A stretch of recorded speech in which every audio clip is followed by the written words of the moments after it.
साथियों नमस्कार। चैनल को सब्सक्राइब करें। साथियों देखिए, ये पुस्तक देखिए आप। पहले तो हमने आपको बता दिया था, राजस्थान संस्कृति इतिहास कक्षा 10 की पुस्तक है। इसी में से ज़्यादातर प्रश्न बनते और सभी प्रश्न इसी में से बनते। कोई बनता है तो वो थोड़ा डिटेल से अलग बन सकता है, परंतु ज़्यादातर प्रश्न इसी में से बनते।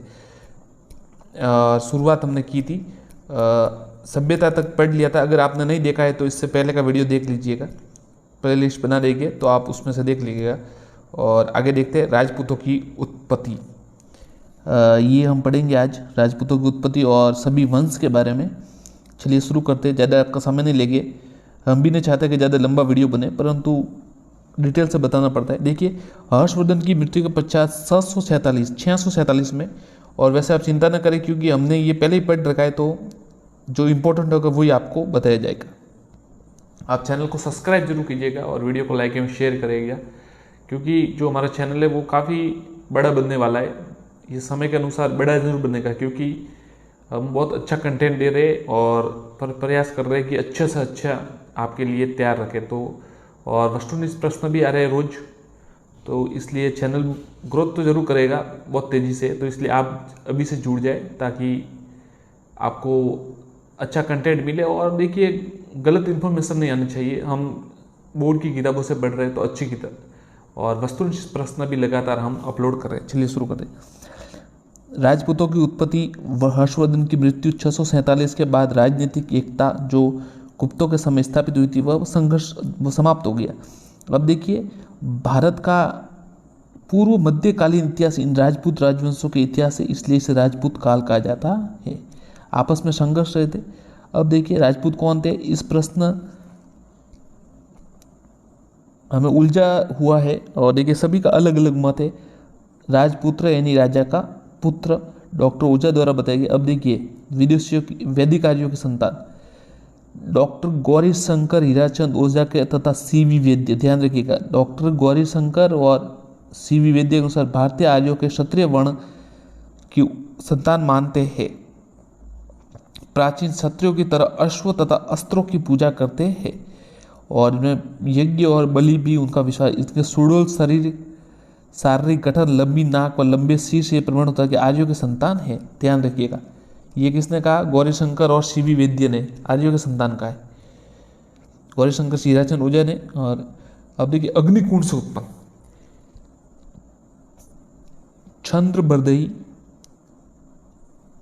चंद्रबरदई अजमेर के शासक पृथ्वीराज के दरबारी विद्वान, सुप्रसिद्ध ग्रंथ प्रसिद्ध पृथ्वीराज रासो के रचयिता। उन्होंने उनकी उत्पत्ति देखी अग्निकुंड से बताई। ध्यान रखिएगा, उन्होंने उल्लेख किया कि आबू पर्वत पर निवास करने वाले विश्वामित्र, गौतम व अगस्त्य तथा अन्य ऋषि धार्मिक अनुष्ठान करते थे। इन अनुष्ठानों को राक्षस मांस, हड्डी और मलमूत्र डालकर अपवित्र कर देते थे। वशिष्ठ मुनि ने इनसे निपटने हेतु यज्ञ कुंड 3 योद्धा उत्पन्न किए, जो परमार, चालुक्य और प्रतिहार कहलाए। ध्यान रखिएगा, परमार, चालुक्य और प्रतिहार कहलाए। तो इसमें से देखिए, एक नहीं है, किंतु जब ये तीनों भी रक्षा करने में समर्थ हुए तो वशिष्ठ ने चौथा उत्पन्न किया, जो सबसे ज़्यादा ताकतवर था और हथियारों से जीता, जिसका नाम चौहान रखा गया। तो ये इन्होंने रखा, ये पृथ्वीराज रासो जिन्होंने चंद्रबरदई जो चौहान वंश के ही राज दरबारी थे, तो उन्होंने ये लिखा है। चंद्रबरदई के अनुसार इन सारे राजपूतों की उत्पत्ति वशिष्ठ द्वारा यज्ञ अग्निकुंड से हुई। यद्यपि आज के वैज्ञानिक युग में इस कथा को स्वीकार नहीं किया जा सकता, किंतु इस कथा में अंतर्निहित संकेतों को विद्वान समझने का प्रयास किया।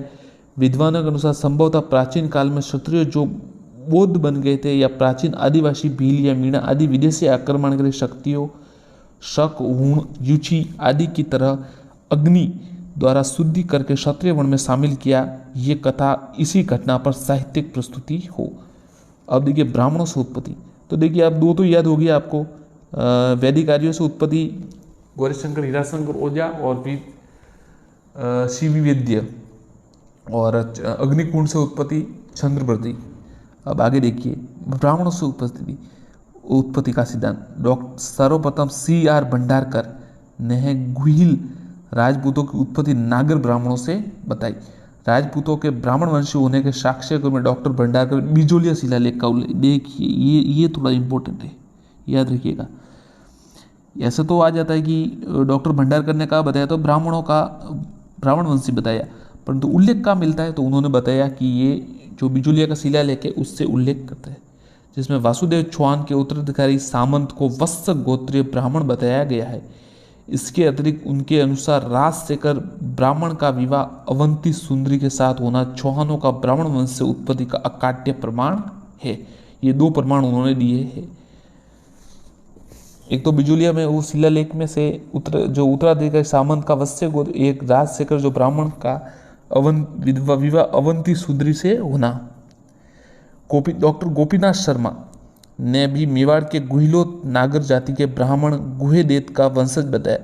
मेवाड़ के महाराणा कुंभा ने भी जयदेव के गीत गोविंद को टीका में यह स्वीकार किया कि गुहलोत नागर ब्राह्मण गुहेदेत के संतान है, किंतु कुछ अन्य इतिहासकार खासकर डॉक्टर दशरथ शर्मा इस मत को स्वीकार नहीं करते। उनके अनुसार कई बार राजपूतों और पुरोहितों का गोत्र अपना लेते हैं, इस कारण ये भ्रम हो जाता है कि राजपूत ब्राह्मण थे। डॉक्टर दशरथ शर्मा इस मत का तर्क सहित खंडन करते हैं। अब देखिए विदेशियों की संतान ये किसने कहा है? कर्नल टॉड, जेम्स टॉड ने लिखा राजपूत शक तथा सीथियन जाति के वंशज। तो देखिए आप इसको ऐसे याद कर सकते राजपूत शक और सीथियन से और विदेशी का, और टॉड खुद विदेशी थे तो उन्होंने भी विदेशी कहा, ये ध्यान रखिएगा। उनका मत है कि विदेशी जातियां 6ठी शताब्दी के लगभग आक्रमणकारी के रूप में भारत आई थी और फिर यहाँ पर ये रीति रिवाज और अपना लिया सब कुछ। अब देखिए इन मतों को स्वीकार नहीं किया जाता। देखिए स्मिथ ने लिखा राजपूत जाति 8वीं व 9वीं शताब्दी की अचानक प्रकट हुई थी। स्मिथ राजपूतों को ऊँटों की संतान बताया। इन मतों को स्वीकार नहीं किया जा सकता। प्रथम तो राजपूतों ने स्वयं कभी विदेशी नहीं बताया। इसके विपरीत वे अपनी उत्पत्ति सूर्य व चंद्र से बताते।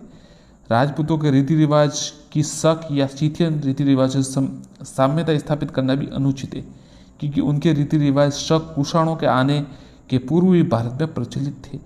सूर्य की पूजा भारत में वैदिक काल से ही प्रचलित थी। अश्वमेध यज्ञ भी पहले ही से ही ज्ञात था, जैसे कि महाकाव्यों साक्ष्य से प्रमाणित होता है।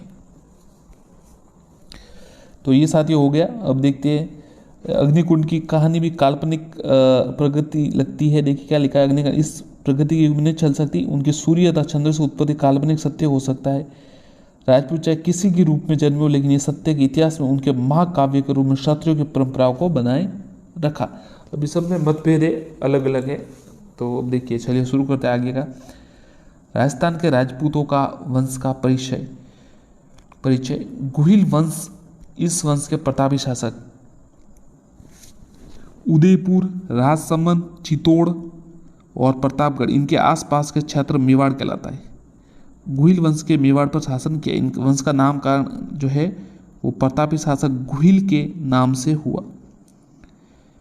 गुहिल वंश की उत्पत्ति और मूल स्थान के बारे में अनेक मत प्रचलित है। अबुल फजल इन्हें ईरान के शासक नौशेखा से संबंधित बताते। देखिए साथियों क्या सवाल है।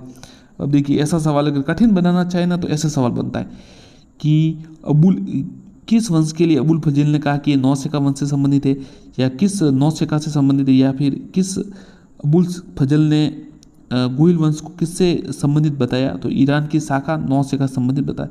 तो कर्नल टॉड इन्हें वल्लभी के शासकों से संबंधित मानता है।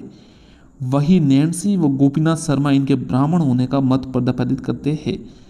गौरीशंकर हीराचंद ओझा की मानना है कि 566 ईस्वी के लगभग गुहिल ने अपने शासन स्थापित किया। गुहिल के बाद मेवाड़ का प्रतापी शासक बप्पा हुआ। तो साथियों सभी ने अलग अलग इसको माना है। अब देखिए बप्पा रावल, राज प्रशस्ति के अनुसार बप्पा ने 734 ईस्वी में चित्तौड़ के शासक मानमुरी को परास्त कर चित्तौड़ पर आक्रमण किया। बढ़िया सवाल। किसके अनुसार? राज प्रशस्ति के अनुसार। ध्यान रखिएगा सवाल ऐसे ही आता है कि किसके अनुसार, तो राज प्रशस्ति के अनुसार 734 ईस्वी में चित्तौड़ के शासक मानमुरी को परास्त कर चित्तौड़ पर अधिकार किया। बप्पा की राजधानी नागदा थी। बप्पा ने कैलाशपुरी में एकलिंगजी लकुलिश मंदिर का निर्माण कराया। एकलिंगजी गुहिल वंश के कुल देवता थे। गौरीशंकर हीराचंद ओझा के अनुसार बप्पा का वास्तविक नाम कालभोज था। बप्पा का असली नाम कालभोज था। बप्पा कालभोज की उपाधि थी। वीर विनोद के रचनाकार कविराज श्यामल दास ने लिखा कि बप्पा किसी राजा का नाम नहीं अपितु खिताब था। ऐसी मान्यता है कि बप्पा चित्तौड़ के शासक मान मौर्य की सेवा में था। जब चित्तौड़ पर विदेशी आक्रमण हुआ तब उसने मुकाबला की चुनौती बप्पा ने स्वीकार की, उन्हें सिंध तक खदेड़ दिया। इसलिए इतिहासकार सीवी वैद्य उसकी तुलना चार्ल्स मार्टेल, फ्रांसीसी सेनापति जिसने यूरोप में सर्वप्रथम मुसलमानों को परास्त किया से करते हैं। बढ़िया सवाल।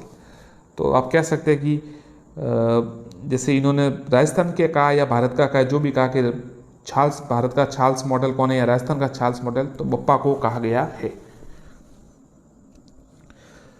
और देखिए बप्पा एक खिताब था, जो मतलब आप कह सकते हैं उपाधि थी एक। आगे देखते हैं। जैत्रसिंह गुहिल के एक वंशज जैत्रसिंह ने परमारों से चित्तौड़ छीनकर उसे अपनी राजधानी बनाया। पहले बप्पा की राजधानी नागदा थी, ध्यान रखिएगा। 1227 ईस्वी में बूथाला के युद्ध में दिल्ली के गुलाम वंश के सुल्तान इल्तुतमिश की सेना को परास्त किया, जिसका वर्णन जयसिंह सूरी के ग्रंथ हमीर मद मर्दन में मिलता है। इस ग्रंथ में इल्तुतमिश को हमीर कहा गया है। डॉक्टर गौरीशंकर हीराचंद ओझा ने जैत्रसिंह की प्रशंसा करते हुए लिखा, दिल्ली के गुलाम वंश के सुल्तानों के समय मेवाड़ के राजाओं में सबसे प्रतापी और बलवान राजा जैत्रसिंह हुआ, जिसकी वीरता की प्रशंसा उसके विरोधियों ने भी की। तो देखिए अब इस जो ये पैराग्राफ इसमें मोस्ट की आपको बता देते, जो गुहिल के वंशज थे जैत्रसिंह ने परमाणु से चित्तौड़ छीना और उसको राजधानी बनाया। और 1227 में बूथाला का युद्ध, ध्यान रखिए, बूथाला का युद्ध हुआ जो 1227 में हुआ, किसके मध्य हुआ? इल्तुतमिश और जैत्रसिंह के मध्य। और इसमें जैत्रसिंह की विजय हुई। इसकी जानकारी कहाँ से मिलती है? जयसिंह सूरी का जो ग्रंथ है अमीर मद मर्दन, उसमें मिलती है। और आपको देखिए अब इसमें देखिए अमीर मद मर्दन का मतलब होता है अमीर। अमीर का मतलब तो अमीर, मद यानी अहंकार, मर्दन यानी दमन करना या नाश करना। तो अहंकार का नाश किया। तो अमीर तो ये न तो अमीर देव राठौड़ अमीर चौहान है, नहीं अमीर जो जिसे आपको कहता है पंचानन घाटी विशानन जो कहा जाता है वो है। ये अमीर इसमें इल्तुतमिश को कहा गया है। तो जो जैत्रसिंह और इल्तुतमिश के मध्य युद्ध हुआ था और इसमें अमीर इल्तुतमिश को कहा गया, जिसका मद मर्दन किया गया जयसिंह सूरी द्वारा। और एक जो अमीर रासो है वो जोधराज ने लिखी है। रतन सिंह, रावल रतन सिंह 1303 में दिल्ली के सुल्तान अलाउद्दीन खिलजी के आक्रमण का सामना करना पड़ा, जिसके कारण अलाउद्दीन की साम्राज्यवादी महत्वाकांक्षा व चित्तौड़ की सैनिक व व्यापारिक उपयोगिता थी। 1540 में मलिक मोहम्मद जायसी द्वारा लिखित पद्मावत में अलाउद्दीन खिलजी के चित्तौड़ का आक्रमण रावल रतन सिंह की पत्नी पद्मिनी को प्राप्त करना बताया। डॉक्टर दशरथ शर्मा इस मत को मान्यता प्रदान करते हैं।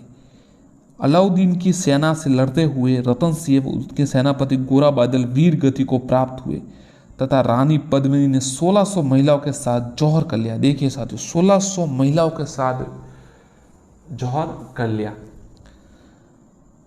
इस युद्ध में अलाउद्दीन खिलजी का समकालीन इतिहासकार अमीर खुसरो भी सम्मिलित हुआ तथा उसने अपने ग्रंथ, कौन सा ग्रंथ है? खजाइन उल फतह, इस ग्रंथ का वर्णन, इस युद्ध का वर्णन किया। अलाउद्दीन ने अपने पुत्र खिज्र खां को चित्तौड़ का प्रशासक नियुक्त किया। चित्तौड़ का नाम खिजराबाद रख दिया। रतन सिंह मेवाड़ के गुहिल वंश राज के अंतिम शासक थे।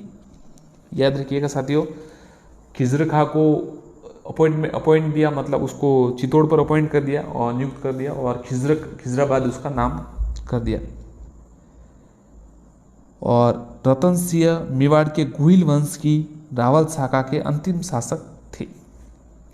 अब देखिए राणा हमीर, सिसोदा ठिकाने के जागीरदार हमीर ने 1326 में चित्तौड़ पर आक्रमण कर अधिकार कर लिया और गुहिल वंश की पुनः स्थापित कर दिया। सिसोदा जागीरदार होने के कारण सिसोदिया कहा गया। ये साथियों अमीरदेव चौहान नहीं, आपको पता है अमीरदेव चौहान जो थे वो रणथंभौर में थे और पृथ्वीराज के वंश थे। सम्राट, अंतिम हिंदू सम्राट पृथ्वीराज चौहान के वंशज थे अमीरदेव चौहान, परंतु ये जो राणा अमीर थे वो सिसोदिया थे। सिसोदिया के जागीरदार होने का सिसोदिया कहा गया। हमीर के दादा लक्ष्मण सिंह अपने पुत्रों के साथ अलाउद्दीन खिलजी के विरुद्ध लड़ते हुए वीर गति को प्राप्त हुए थे। उनके बाद मेवाड़ के सभी शासक सिसोदिया कहलाते हैं। अमीर को मेवाड़ का उद्धारक कहा जाता है, ध्यान रखिएगा। राणा हमीर को विषम घाटी पंचानन, और देखिए विषम घाटी मतलब विकट आक्रमणों के समय विष सिंह के समय शेर के समान, एक वीर शेर के समान वो खड़े रहे दिखाई देते थे, संज्ञा दी गई है। राणा इसमें कहाँ दी गई ये देखिए विषम घाटी पंचानन राणा अमीर को कहाँ गया गया? राणा कुंभा की कीर्ति स्तंभ प्रशस्ति में। अमीर ने सिंगोली बांसवाड़ा के युद्ध में मोहम्मद बिन तुगलक की सेना को परास्त किया। सिंगोली का युद्ध बांसवाड़ा, ध्यान रखिएगा, सिंगोला का युद्ध बांसवाड़ा। 1322 में महाराणा लाखा, जो अब आगे देखिए इनके बाद 1382 में महाराणा लाखा मेवाड़ के शासक बने। अब देखिए साथियों इसमें लिखा हुआ मेवाड़ का शासक बना, परंतु जो वीर पुरुष थे उनके लिए मैं ऐसा नहीं पढ़ सकता, मुझे ये सही नहीं लगता, इसलिए मैं बहुत सम्मान से इनका नाम लेता हूँ और मुझे वो सही लगता है। ये हो सकता है पुस्तकों में ऐसे ही लिखा आता है, परंतु देखिए जो जिन्होंने संस्कृति की रक्षा के लिए अपने जीवन त्याग दिया उनके लिए हमें सभी, भले कोई भी हो, सभी के लिए सम्मानित शब्द प्रयोग करना चाहिए। 1382 में महाराणा लाखा मेवाड़ के शासक बने। मारवाड़ के रणमल की बहन हंसाबाई का विवाह लाखा के पुत्र राव छुडा के साथ होना था। ध्यान रखिएगा, मारवाड़ के जो रणमल की बहन हंसाबाई का उनका विवाह लाखा के पुत्र छुंडा के साथ होना था, मगर परिस्थितिवश ये विवाह लाखे के साथ संपन्न हुआ। इस विवाह के साथ यह शर्त थी कि मेवाड़ का उत्तराधिकारी हंसाबाई का पुत्र होगा, जिसे लाखा के योग्य पुत्र छुंडा को राज्याधिकार से वंचित होना पड़ा। छुंडा को राजस्थान का पितामह कहा जाता है। राणा लाखा के समय जावर माइंस से चांदी व शीशा बहुत अधिक मात्रा में निकलने लगा, जिससे आर्थिक समृद्धि बढ़ी। इसी समय एक बंजारे ने पिछोला झील का निर्माण कराया। अब देखिए आगे देखते हैं महाराणा मोकल महाराणा लाखा व हंसाबाई का पुत्र था। 1421 में जब मोकल शासक बना तो अल्पायु होने के कारण राव छुंडा ने अपने संरक्षक के रूप में कार्य किया, पर जब छुंडा को लगा कि मोकल की माता हंसाबाई उस पर संदेह करते तो मेवाड़ छोड़कर मांडू चला गया। 1433 में मोकल की खिलवाड़ा में छाछा महपा के साथ मिलकर हत्या कर दी। मोकल की झीलवाड़ा में छाछा व मेरा ने महपा पवार के साथ मिलकर हत्या। तो देखिए साथियों, मोकल जो राव छुंडा थे वो कितने, मतलब आप कह सकते हैं उनका त्याग बलिदान के, उन्होंने खुद राजा नहीं बने और अपने दूसरे भाई को राजा बनाया। महाराणा कुंभा, मोकल के बाद उनका पुत्र महाराणा कुंभा मेवाड़ के शासक बने। राठौड़ का मेवाड़ पर प्रभाव समाप्त कर उन्होंने मेवाड़ी सामंतों का विश्वास अर्जित किया। कुंभा ने चित्तौड़ एवं कुंभलगढ़ को अपनी शक्ति का कर उस मेवाड़ी सामंतों का विश्वास अर्जित किया। कुंभा ने चित्तौड़ और 1437, अब इम्पोर्टेंट देखिए, ये इम्पोर्टेंट है, 1437 में सारंगपुर का युद्ध मालवा देखिए मोहम्मद खिलजी को परास्त कर बंदी बना लिया। 1437 में महाराणा कुंभा ने सारंगपुर के युद्ध में महमूद खिलजी को बंदी बना दिया। इसी विजय के उपलक्ष्य में कीर्ति स्तंभ का निर्माण कराया। नागौर के उत्तराधिकारी युद्ध लेकर मेवाड़ व गुजरात में युद्ध हुआ, जिसमें गुजरात पराजित हुआ। 1453 में महाराणा कुंभा ने मंडोर छीन लिया, परंतु बाद में संधि कर अपने पुत्र रायमल का विवाह मारवाड़ के राजकुमारी से कर दिया। 1456 में मालवा व महमूद खिलजी व युद्ध व कुतुबुद्दीन के बीच चंपानेर की संधि, ध्यान रखिएगा 1400 चंपानेर की संधि किसके हुई? मालवा के महमूद खिलजी, मालवा के महमूद खिलजी गुजरात के कुतुबुद्दीन के बीच चंपानेर की, इनके दोनों बीच हुई 1456 में। इस संधि से तय हुआ कि दोनों शासक मिलकर कुंभा कर आक्रमण कर उसे हराकर राज्य को बांट लेंगे। 1457-58 में गुजरात व मालवा के मेवाड़ पर आक्रमण किया, मगर कुंभा की कूटनीति से दोनों शासकों मतभेद होने लगे, इस कारण सफलता नहीं मिली। ऐसा माना जाता है कुंभा ने 32 दुर्गों का निर्माण कराया, जिनमें से सिरोही, अचलगढ़, कुंभलगढ़ के दुर्ग प्रसिद्ध है। कविराज श्यामल दास ने भी कुंभा के मेवाड़ के 84 में से 32 दुर्गों का निर्माता बताते हैं। कुंभलगढ़ का दुर्ग अपनी विशेष भौगोलिक बनावट के कारण प्रसिद्ध है। इसके जो शिल्पी थे मंडन। कुंभा ने चित्तौड़ में कुंभ स्वामी व श्रृंगेर छरवी का मंदिर, एकलिंग जी का विष्णु मंदिर व रणकपुर के मंदिर बनाए, जो अपनी विशालता के लिए अद्भुत है। कुंभा विद्या अनुगारी थे। कान्हा व्यास द्वारा रचित, ध्यान रखिए साथियों, ये देखिए इंपॉर्टेंट आ गया है। कान्हा व्यास द्वारा रचित एकलिंग महात्म्य से ज्ञात होता है कि वह वेद, स्मृति, मीमांसा में राजनीतिज्ञ थे। उन्होंने कौन से ग्रंथ लिखे? तो साथियों ये सवाल आता है कि इन तीन ऑप्शंस आते हैं कि कौन सा नहीं लिखा, ये सवाल आता है, ऐसा नहीं आता। संगीत राज, संगीत मीमांसा व शूड़ प्रबंध, ध्यान रखिए 3 आता है, संगीत राज, संगीत मीमांसा व शूड़ प्रबंध। तो चौथा कोई ऑप्शन अलग आता है। तो ये ऐसा माना जाता है कुंभा ने छंडी शतक की व्याख्या, गीत गोविंद और संगीत रत्नाकर टीका लिखी थी। इसके काल में कवि अत्रि व महेश ने कीर्ति स्तंभ प्रशस्ति का रचना की। तत्कालीन साहित्य ग्रंथों और प्रशस्तियों में महाराणा कुंभा को महाराजिद्राज राव, ये देखिए ये तो कई बार आता है, अभिनव भट्टाचार्य है, हिंदू सुल्तान है, हाल गुरु, अभी ये जैन व परीक्षा हुई थी उसमें आया, परम गुरु, राजगुरु, दान गुरु, राव राय, याद है। तो याद रखिएगा, एक तो मैं पहले आपको बता देता हूँ, महाराणा कुंभा को महाराजाधिराज, राव राय, दान गुरु, राजगुरु, परम गुरु, हाल गुरु, अभिनव भट्टाचार्य और हिंदू सुल्तान कहा गया है। कुंभा निस्संदेह प्रतापी शासक था, परंतु उसका अंतिम समय कष्टमय रहा। अपने जीवन के अंतिम काल में कुंभा को उन्माद रोग हुई है। उसके पुत्र उदा ने 1468 में उसकी हत्या कर दी। अब देखिए राणा सांगा व उसके 3 भाई पृथ्वीराज, जयमल और रहस्य, चारों ही स्वयं को अपने पिता का उत्तराधिकारी मानते थे। इस कारण उनमें संघर्ष होना स्वाभाविक था, पर इस संघर्ष में अंततः सांगा विजय रहा और मेवाड़ का शासक। इतिहास में हिंदू पद के नाम से प्रसिद्ध महाराणा सांगा 1509 में मेवाड़ का शासक बना।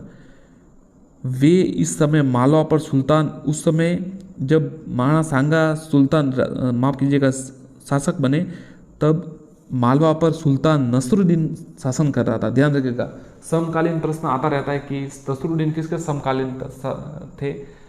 जो माफ कीजिएगा राणा सांगा के समकालीन कौन था इनमें से? तो नसरुद्दीन जैसे एक था। 1511 में सुल्तान की मृत्यु का उत्तराधिकारी का संघर्ष में हो गया, जिसमें राजपूत सरदार मेदिनी राय के सहयोग से महमूद खिलजी द्वितीय को सफलता मिली। इसी सफलता से मेदिनी राय का कद बहुत बढ़ गया। अब वह इस तरह से मालवा का अप्रत्यक्ष शासक बन गया। अंततः मालवा के अमीरों ने गुजरात की सहायता से मेदिनी राय को इस स्थिति से हटा दिया, लेकिन मेदिनी राय राणा सांगा के शरण में चला गया, जिससे मालवा मेवाड़ में युद्ध हुआ। मालवा का सुल्तान महमूद खिलजी द्वितीय पराजित हुआ, राणा सांगा द्वारा बंदी बना लिया गया। ईडर के उत्तराधिकारी प्रश्न नागौर पर अपना प्रभाव स्थापित करने का प्रयास, मालवा के सहायक जो है नहीं मिला।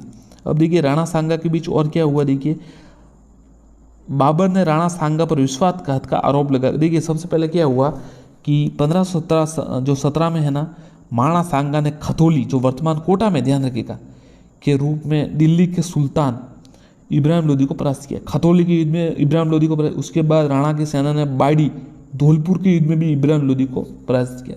बाड़ी और खतौली 1500 और राणा सांगा की प्रतिष्ठा बढ़ गई।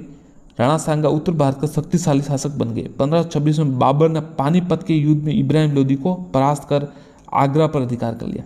बाबर ने राणा सांगा पर विश्वासघात का आरोप लगाकर उनके विरुद्ध कूच कर दिया। बाबर के अनुसार राणा सांगा ने उनसे वादा किया था जब वह इब्रान लोदी पर आक्रमण करेगा तो सांगा उनकी मदद करे, किंतु राणा सांगा ने उसकी कोई मदद नहीं की। मगर इस आरोप की पुष्टि नहीं होती, चूंकि दोनों ही शासक शक्तिशाली व महत्वाकांक्षी थे, अतः युद्ध निश्चित था। यद्यपि खानवा के युद्ध में मैदान में मां सांगा पराजित हुआ, पर इससे पहले बयाना फरवरी में 1527 में जो युद्ध हुआ उसमें बाबर को पराजित किया। 17 मार्च 1527 को खानवा के मैदान में बाबर और राणा सांगा के बीच युद्ध हुआ। तोप खाने और तुलुमा पद्धति के कारण बाबर विजय हुआ। राणा सांगा युद्ध में घायल हुए, युद्ध से मैदान दूर ले जाए गए। जब राणा सांगा ने पराजय का बदला लेना, चित्तौड़ से लौटने से इनकार किया, तब उनके सामंतों ने युद्ध नहीं करना चाहते थे, सांगा को विष दे दिया, जिसके फलस्वरूप 30 जनवरी 1528 बसवा दोसवा में सांगा की मृत्यु हुई। मांडलगढ़ में सांगा का समाधि स्थल है। सांगा की मृत्यु के पश्चात राणा रतन सिंह 1531 उसके पश्चात राणा विक्रमादित्य मेवाड़ का शासक बना।